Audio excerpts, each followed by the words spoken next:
Bismillahirrahmanirrahim. Assalamualaikum warahmatullahi wabarakatuh. Perkenalkan, nama saya Muhammad Nurdin Zuhdi. Saya adalah dosen pada program studi fisioterapi Fakultas Ilmu Kesehatan Universitas Aisyah Yogyakarta. Video ini merupakan pernyataan diri saya untuk unjuk kerja Tridharma Perguruan Tinggi, khususnya dalam bidang pengajaran. Salah satu mata kuliah yang saya ampu adalah mata kuliah Islam dan Iptek. Mata kuliah ini termasuk mata kuliah umum yang wajib diambil oleh seluruh program studi, oleh seluruh mahasiswa yang ada di lingkungan Universitas Aisyah Yogyakarta. Mata kuliah ini terdiri dari 2 SKS, dan biasanya mata kuliah ini diberlakukan dan bisa diambil oleh mahasiswa pada semester genap atau pada semester 4. Mata kuliah ini membahas hubungan antara ajaran Islam dan perkembangan ilmu pengetahuan, teknologi, dan seni atau Iptek dalam perspektif historis, filosofis, dan aplikatif. Mahasiswa akan memahami bagaimana nilai-nilai Islam mendorong perkembangan Iptek yang beretika dan bertanggung jawab secara menyeluruh. Selain itu, mata kuliah ini menyoroti kontribusi peradaban Islam terhadap kemajuan ilmu pengetahuan, tantangan kontemporer Iptek dalam masyarakat modern, serta bagaimana umat Islam dapat berperan aktif dalam pengembangan Iptek yang berkelanjutan dan tentunya yang berkeadaban. Adapun capaian pembelajaran pada mata kuliah ini ada 3. CPMK yang pertama yaitu menjelaskan sumbangsih Islam dan pengembangan ilmu pengetahuan, teknologi, dan seni. CPMK 2 yaitu menguasai prinsip integrasi nilai-nilai ajaran Islam dan pengembangan ilmu pengetahuan, teknologi, dan seni. Dan yang ketiga atau yang terakhir yaitu mengimplementasikan nilai-nilai ajaran Islam yang terintegrasi dengan pengembangan ilmu pengetahuan, teknologi, dan seni, dengan tentunya mengedepankan prinsip Islam yang rahmatan lil alamin. Adapun kemampuan akhir tiap tahapan belajar atau sub CPMK ada 4. Yang pertama, mampu mengidentifikasi sumbangsih Islam dan pengembangan ilmu pengetahuan. Yang kedua, mampu mengintegrasikan dan menerapkan ilmu pengetahuan dan teknologi tentang ayat qauliyah dan ayat kauniyah. Yang ketiga, mampu menerapkan etika Islam dengan menghubungkan ayat-ayat Al-Quran dan hadis dengan menggunakan pemikiran yang logis sesuai bidang keahliannya. Dan yang keempat atau yang terakhir, mampu mendesain dan melaksanakan proyek fikih hijau atau proyek penyelamatan lingkungan. Adapun materi pembelajaran pada mata kuliah Islam dan Iptek ini terdiri dari 11 materi. Yang pertama adalah Iptek dalam pandangan Islam. Yang kedua, Al-Quran dan Sunnah sebagai sumber ilmu pengetahuan. Yang ketiga, Islam dan sumbangsihnya bagi Iptek.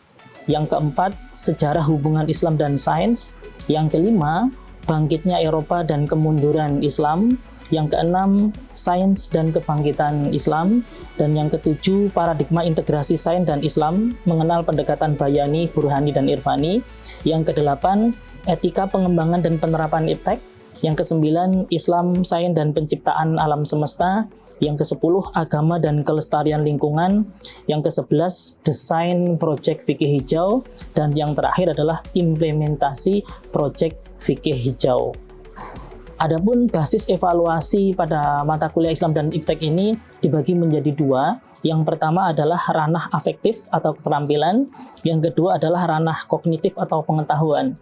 Pada ranah afektif, komponen evaluasi yaitu berupa pelaksanaan proyek. Ini bobotnya 50%. Kemudian pada ranah kognitif atau pengetahuan, ini komponen evaluasinya terdiri dari 3. Yang pertama tugas. Tugas ini bobotnya 20%. Yang kedua adalah ujian tengah semester atau UTS, ini 10%. Dan yang terakhir adalah ujian akhir semester atau UAS, ini 20%. Total ada 100%. Adapun sumber belajar dan referensi yang digunakan dalam mata kuliah Islam dan Iptek ini dibagi menjadi 3 sumber. Yang pertama sumber utama, yang kedua sumber tambahan, dan yang ketiga adalah sumber yang berasal dari penelitian dosen pengampu. Adapun sumber utama yaitu terdiri dari 3 referensi. Yang pertama adalah modul Islam dan Iptek, yang kedua adalah buku fikih air, dan yang ketiga adalah fikih kebencanaan. Sedangkan sumber tambahannya adalah bukunya Ahmad Baikuni yang berjudul Islam dan Ilmu Pengetahuan Modern. Yang kedua bukunya Fazlur Rahman, Islam and Modernity. Yang ketiga adalah bukunya Harun Nasution, Akal dan Wahyu dalam Islam. Yang keempat adalah bukunya Yusuf Qaradawi tentang Al-Quran sumber ilmu pengetahuan. Dan yang kelima adalah Tafsir At-Tanwir. Sedangkan luaran penelitian dosen yang dapat dijadikan sumber referensi dalam mata kuliah ini yaitu 3 penelitian kami. Yang pertama adalah Dialog Al-Quran dan Sains yang terbit di Jurnal Hunafa. Yang kedua adalah tentang Religion, Higher Education and Sustainability tentang fikih hijau yang itu sudah diterbitkan di Jurnal Sinta 2. Dan yang terakhir adalah buku Tafsir At-Tanwir Muhammadiyah, Teks, Konteks, dan Integrasi Ilmu Pengetahuan yang juga sudah diterbitkan oleh penerbit anggota IKAPI. Berikut ini adalah salah satu video pembelajaran pada mata kuliah Islam dan Iptek, yaitu pada pertemuan yang ke-10 yang akan membahas tentang proyek fikih hijau. Selamat menyaksikan.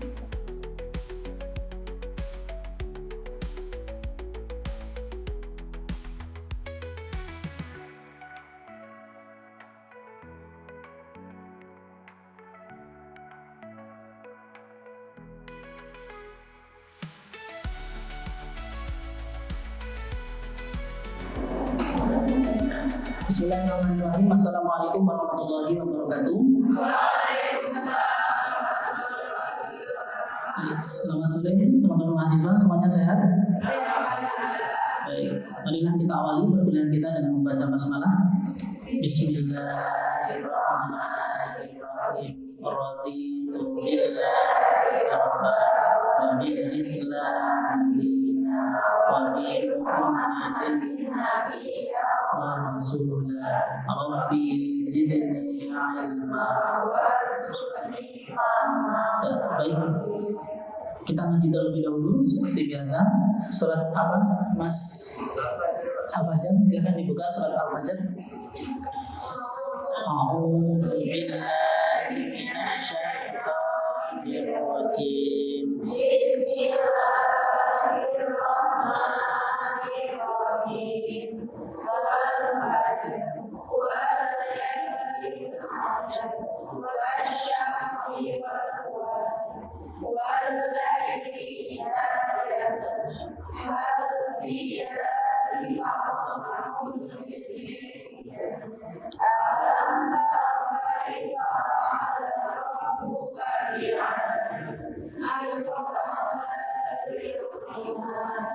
Bismillahirrahmanirrahim. Baik, silakan teman-teman untuk presensi 1 menit. Baik teman-teman, saya menampilkan share screen. Ini adalah pertemuan kita yang ke-10 runtutannya ya teman-teman ya, tentang dasar dari proyek Al-Ma'un, agama dan kelestarian lingkungan. Nanti fokusnya pada pertemuan yang hari ini kita fokus di proyek fikih hijau. Nah, ini adalah capaian pembelajaran kita pada hari ini di pertemuan yang ke-10 ini. Setelah mengikuti perkuliahan ini nanti teman-teman mahasiswa diharapkan mampu merancang dan melaksanakan proyek fikih hijau sebagai bentuk implementasi dari peran agama, dalam hal ini agama Islam, sebagai agama yang membawa rahmat untuk alam semesta, rahmatan lil alamin. Ini adalah pembahasan kita pada pertemuan hari ini. Kita akan membahas agama sebagai rahmatan lil alamin, kemudian agama dan kelestarian lingkungan seperti apa perannya. Minggu yang lalu juga sudah kita singgung ya ini. Kemudian nanti kita akan membahas tentang proyek fikih hijau itu seperti apa, bagaimana dan mengapa. Dan terakhir nanti kita ada diskusi, ada pembagian kelompok, kemudian kita di pertemuan berikutnya itu langsung praktek dari rancangan proyek di lapangan. Baik, sebelumnya brainstorming dulu teman-teman untuk mengingat mata kuliah atau materi yang minggu lalu sudah kita lakukan. Ini pertanyaan yang pertama, apakah agama memiliki peran dalam menjaga kelestarian lingkungan? Silakan angkat tangan. Oke, siapa yang menjawab? Baik, terima kasih. Saya izin menjawab. Pada dasarnya semua agama mengajarkan bahwa kita untuk menjaga kelestarian lingkungan. Misalnya di dalam Islam dijelaskan bahwa manusia diturunkan di bumi sebagai khalifah, dalam artian bahwa manusia itu ditugaskan untuk menjaga kelestarian lingkungan. Oke, baik, terima kasih. Beberapa minggu yang lalu atau mungkin di semester 1 saya sudah menjelaskan ya bahwa manusia diturunkan ke muka bumi tujuannya hanya dua. Sebagai Abdullah, tugasnya menyembah Allah. Yang kedua sebagai khalifatullah. Dan sebagai khalifatullah, salah satunya perannya adalah menjaga dan memakmurkan bumi. Jadi hari ini kalau ada mahasiswa di antara kita yang buang sampah sembarangan, berarti dia gagal sebagai manusia yang tujuannya kedua tadi sebagai khalifah. Artinya apa? Kalau kita masih dianggap sebagai manusia, berarti berperanlah sebagai khalifatullah, yaitu menjaga kelestarian lingkungan, memakmurkan, merawat dan menjaga bumi dari kerusakan. Baik. Yang kedua, bagaimana langkah yang dapat diambil oleh para pemeluk agama dalam menjaga kelestarian lingkungan? Angkat tangan siapa yang menjawab? Oke, silakan Mas siapa? Mas Faiz. Mas Faiz, silakan jawab Mas. Langkah yang dapat diambil oleh para pemeluk agama dalam menjaga kelestarian lingkungan dengan cara membuang sampah pada tempatnya. Yang kedua, tidak menebang pohon secara liar. Yang terakhir, menyadari bahwa sampah itu mungkin tanggung jawab kita masing-masing. Oke, bagus ya Mas Faiz. Dan kemarin kita sudah memberikan beberapa gambaran ya kondisi bahwa 10 negara paling tidak ramah lingkungan itu berdasarkan riset itu ya, indeks itu tahun 2024 ternyata Indonesia nomor 1. Dan problem kita teman-teman itu 10 masalah besar lingkungan di Indonesia itu ternyata 40% soal sampah. Karena sampah ini nanti akan mempengaruhi seluruhnya. Banjir, tanah longsor dan lain sebagainya, itu faktor utamanya adalah sampah. Padahal Islam sudah mengingatkan bahwa kerusakan yang kita lihat, kita saksikan hari ini ya, zaharul fasadu fil barri wal bahr bima kasabat aydin nas. Jadi kerusakan yang terjadi di daratan, di lautan, banjir, tanah longsor dan lain sebagainya, kebakaran hutan dan lain sebagainya, itu semata-mata hanya karena ulah tangan manusia yang tidak bertanggung jawab. Nah, sebab itu teman-teman, kita harus mengambil peran penting dalam menanggulangi atau menjaga kelestarian lingkungan ini. Nah, solusinya apa? Proyek fikih hijau. Apakah proyek fikih hijau ini? Nah, proyek fikih hijau ini teman-teman, ini merupakan bagian dari proyek yang kemarin sudah kita sampaikan di awal pertemuan di RTS, bobotnya 50%. Apakah proyek fikih hijau ini? Nih penjelasannya. Yang pertama, proyek ini adalah suatu program yang didesain untuk mencegah kerusakan lingkungan. Program ini merupakan langkah penting dalam merespon adanya perubahan iklim global yang hari ini sudah terjadi dan akan terus terjadi, mengancam dunia, teman-teman. Yang kedua, ada banyak langkah strategis yang nanti dapat kita lakukan menurutnya dalam rangka melestarikan lingkungan. Seperti apa? Misalnya tidak membuang sampah sembarangan, tidak membakar sampah, karena di kampung-kampung itu masih banyak orang yang bakar sampah. Dan itu ternyata penyakit, itu tidak boleh. Menghemat energi, menggunakan produk daur ulang, reboisasi, menanam pohon, penghijauan, kemudian mengurangi sampah plastik dan lain-lain sebagainya. Yang ketiga, ini langkah teknisnya teman-teman.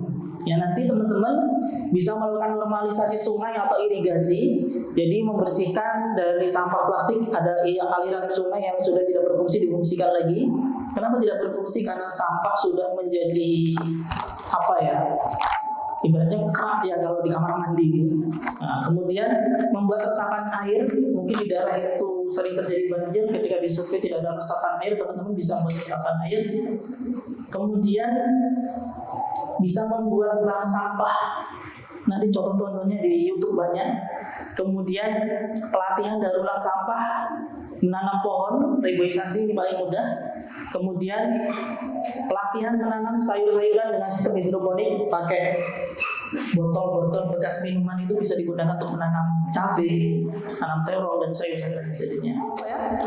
Baik, kalau begitu saya ingin teman-teman sekarang berkumpul sesuai dengan kelompoknya. Ya, bagi berapa kelompok? 5.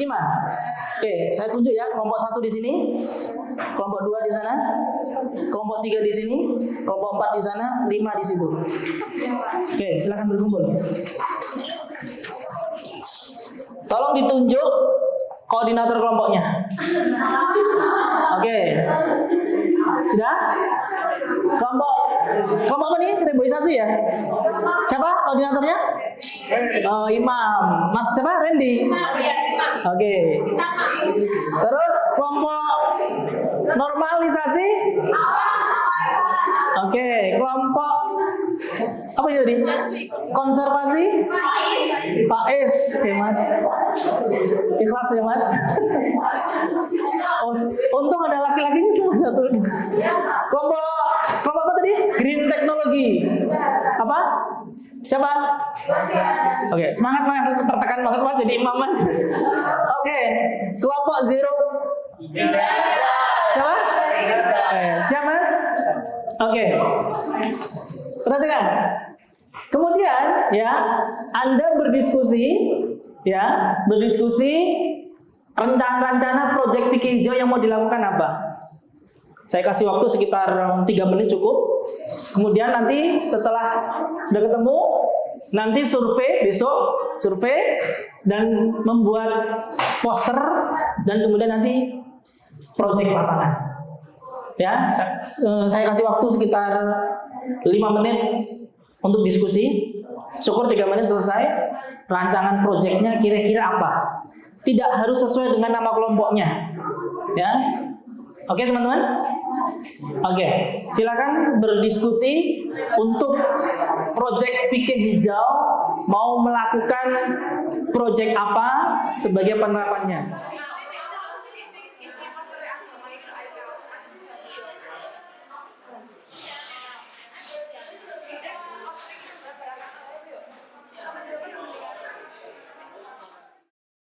Baik teman-teman, tadi sudah saya sampaikan bahwa kuliah ini 30% teori, 70% praktek, ini bobotnya. Dan yang 70% ini bentuknya dalam bentuk proyek fikih hijau. Artinya yang 70% ini bobotnya Anda mempraktekkan atau mengimplementasikan dalam bentuk proyek di lapangan, yaitu menanam pohon di daerah yang sudah teman-teman tentukan sebagai bentuk implementasi Islam itu agama yang rahmatan lil alamin.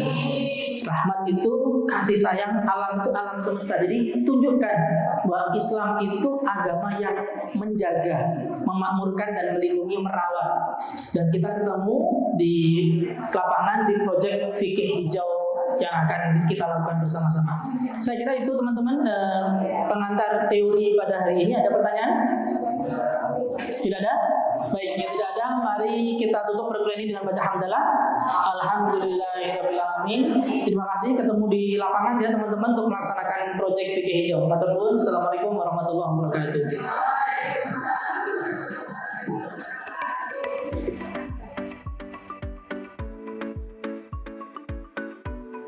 Dari kelompok 3 akuntansi, proyek fikih hijau akan menyerahkan ini ke Bapak Fauzan. Ya, kami atas nama PRM menerima program dari UNISA mata kuliah fikih hijau. Semoga bermanfaat untuk semuanya. Amin. Amin. Bismillahirrahmanirrahim. Bismillahirrahmanirrahim.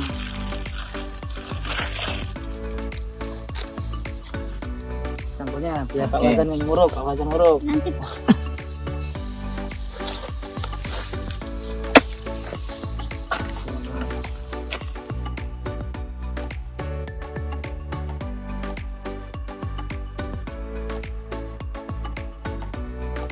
Mata kuliah AIK ini memang sangat unik dan juga menyenangkan. Ternyata kita belajar AIK itu tidak hanya diajarkan agama secara teoritis, akan tapi kita juga ada pengimplementasian daripada pelajaran agama yang disebut dengan proyek fikih hijau. Yang mana saat ini kita menanam ada pohon mangga, terus juga ada pohon pucuk merah dan lain sebagainya. Maka dari itu, harapannya proyek fikih hijau ini akan tetap terus berlanjut untuk angkatan-angkatan selanjutnya.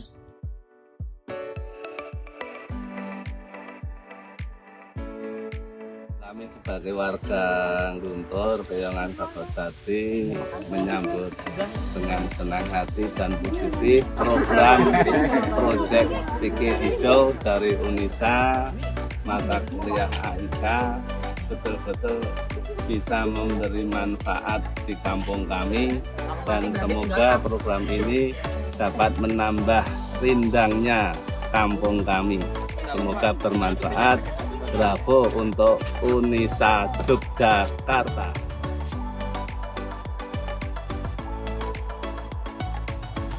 Proyek fikih hijau ini merupakan implementasi dari mata kuliah Al-Islam dan Kemuhammadiyahan, yaitu mata kuliah Islam dan Iptek, sebagai bentuk menerapkan ajaran Islam, di mana Islam ini dianggap sebagai agama yang rahmatan lil alamin.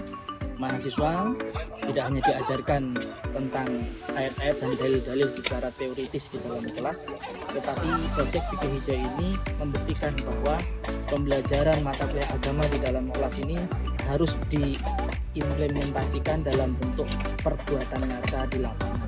Dan proyek fikih hijau ini adalah tujuannya untuk melakukan penghijauan, reboisasi dalam rangka untuk menjawab perubahan iklim global yang sedang melanda dunia.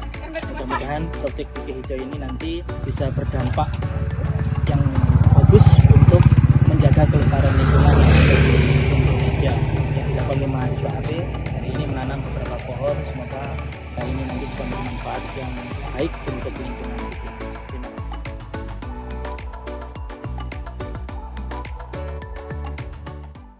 Demikianlah perkuliahan mata kuliah Islam dan Iptek, khususnya pada pertemuan ke-10 dengan materi Proyek Fikih Hijau.